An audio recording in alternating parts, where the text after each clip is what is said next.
really want me on the team? What's your approach to recruiting? You want first place, come play with me. You want second place, go somewhere else.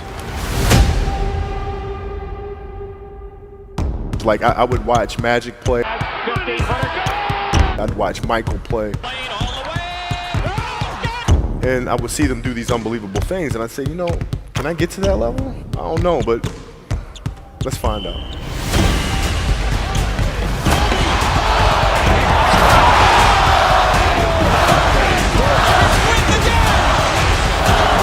That's why he's the best player in the game. Everything was done to try to learn how to become a better basketball player. Everything. And so when you have that point of view, then literally the world becomes your library to help you to become better at your craft. So because you know what you want, the world's giving you exactly the information you need to become better at it. Because you know what you're looking for. So many guys tell stories about your work ethic. Yeah. What was really your work ethic like, and for how long did you stay disciplined? Well, I mean, every day. I mean, since 20 years. I mean, it was an everyday process, and trying to figure out strengths and weaknesses. For example, jumping ability. Man, my vertical was a 40, it wasn't a 46 or a 45. My hands are big, but they're not massive. Right? So you got to figure out ways to strengthen them so your hands are strong enough to be able to palm a ball and do the things that you need to do. Quickness, I was quick, but not insanely quick. I was fast, but not ridiculously fast. Right? So I had to rely on skill a lot more. I had to rely on angles a lot more. I had to study the game a lot more. And but I enjoyed it though. So like from the time I can remember when I started watching the game, I studied the game, and it just never changed. It's a good separation for me, emotionally, to be able to put myself in a place where at practice or when I'm training or during games, I switch my mind to something else. I switch my mode into something else, right? For me, it's the equivalent of Maximus Decimus Meridius in Gladiator picking up the dirt, smelling the dirt. It's go time. Right? So that was my mental switch. It was like an actor getting ready for a film. You got to put yourself in that cage. When you're in that cage, you are that character. And then when you leave there, it's something completely different. But when I'm in that cage, bro, don't touch me, don't talk to me. Just leave me alone. How did you get mentally and emotionally so strong where it doesn't bother you? Well, you got to look at the reality of the situation. Like for me, it's not, you kind of got to get over yourself. Like, it's not about you, man. Like, okay, you feel embarrassed. You're not that important. Like, get over yourself. That's where you go. Get over yourself, right? Like you're worried about how people may perceive you, and like you're walking around and it's embarrassing because you shot 5 air balls. Get over yourself, right? And then after that, it's okay, well, why did those air balls happen? Got it. High school, year before, we played 35 games, max, right? Week in between, spaced out, plenty of time to rest. In the NBA, it's back to back to back to back to back to back to back. I didn't have the legs. So you look at the shot, every shot was online, but every shot was short, right? I gotta get stronger. I gotta train differently. The weight training program that I'm doing, I gotta tailor it for an 82-game season so that when the playoffs come around, my legs are stronger and that ball gets there. So I look at it with rationale and say, okay, well, the reason why I shot air balls is because my legs aren't there. I go, well, next year they'll be there. That was it. Done. Were there some names that you looked at and says, these 3 guys are as crazy as I am? At the time, I deal with what I've referred to as Goat Mountain. I went to Goat Mountain, and I talked to Magic, Michael, Bird, Hakeem Olajuwon, Jerry West, Oscar Robinson, Bill Russell. So I would talk to them. What did you do? What were your experiences? Michael in particular, he's become my big brother. He's been my big brother since I first came in the league. And what was that process like? So I went to them and started understanding the ins and outs of the game, and how they approach things and their level of detail and obsessiveness, and that's what I did. The players that had that passion but weren't willing to commit their entire lives to doing that, right? It's a choice, right? You have other things. You have family. You have all these other things that you have to do. The game can't really be your number one priority. And so I was just looking at that like, man, this is going to be fun. If I'm buddies with you from high school, if I'm a cousin of yours, what happened to our relationship? How did that gravitate when you went into the league and you're determined to become the greatest, or you're determined to become one of the greatest? What happens to our relationship? Well, it suffers. It does suffer. Oh, yeah. Okay. Yeah. because And you understood that. You were okay with that. Well, yeah. And the people that love you, like friends and family, like they know that about you. Got it. So they let you be you.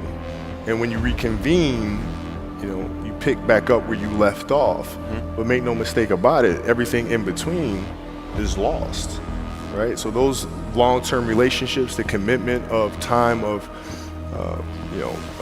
taking like I see a lot of players take vacations with other players that are close friends.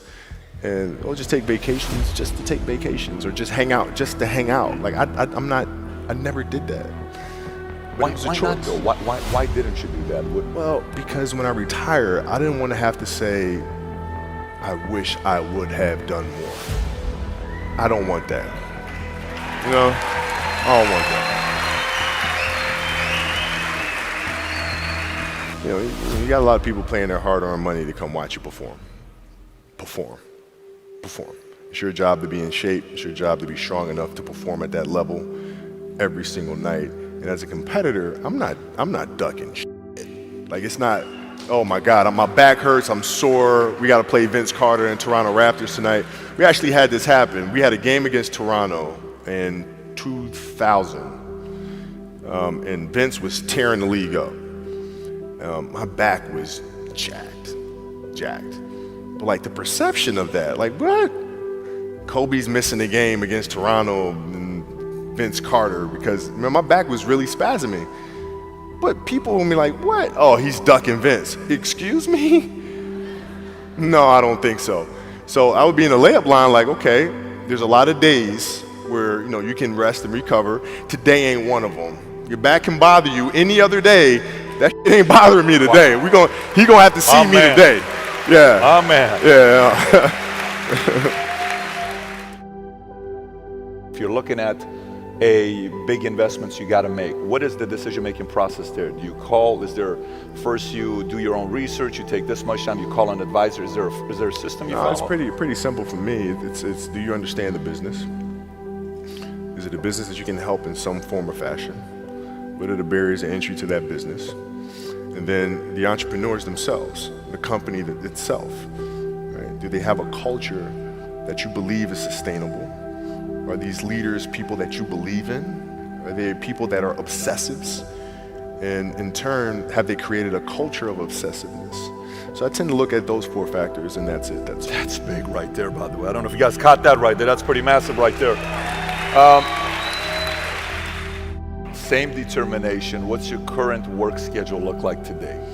It's different because I personally am not writing every word of the novels. I am not animating the films.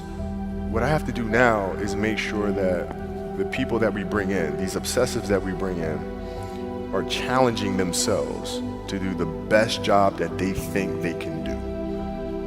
That's what I'm there for, is for them to constantly look in the mirror and self-assess and challenge themselves. If we have a project and you're saying, okay, I can do that, that's not the project we want. The projects that say, I don't know if I can animate that. I don't know how to write that story. I don't know how to do that. Those are the things we want, because through that curiosity, you'll reach a level that you didn't think was possible. And so running the studio, that's what I'm doing.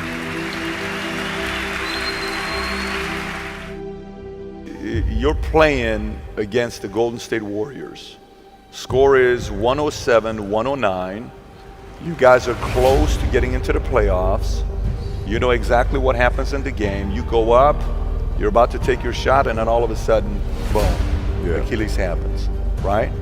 He went and hit the free throws, and then you walked off the stage. Yeah. And you got the surgery done. when I went in the trainer's room, my kids are in there, and you know they're looking at you and stuff, and I'm looking at them, and I'm like, you know, it's all right. Dad's gonna be all right. It'll be fine. It'll be all right. It'll be all right. It'll be all right. As a parent, you gotta set the example. You gotta set the example. This is another obstacle. This obstacle cannot define me. It's not gonna cripple me. It's not gonna be responsible for me stepping away for the game that I love. I'm gonna step away on my own terms.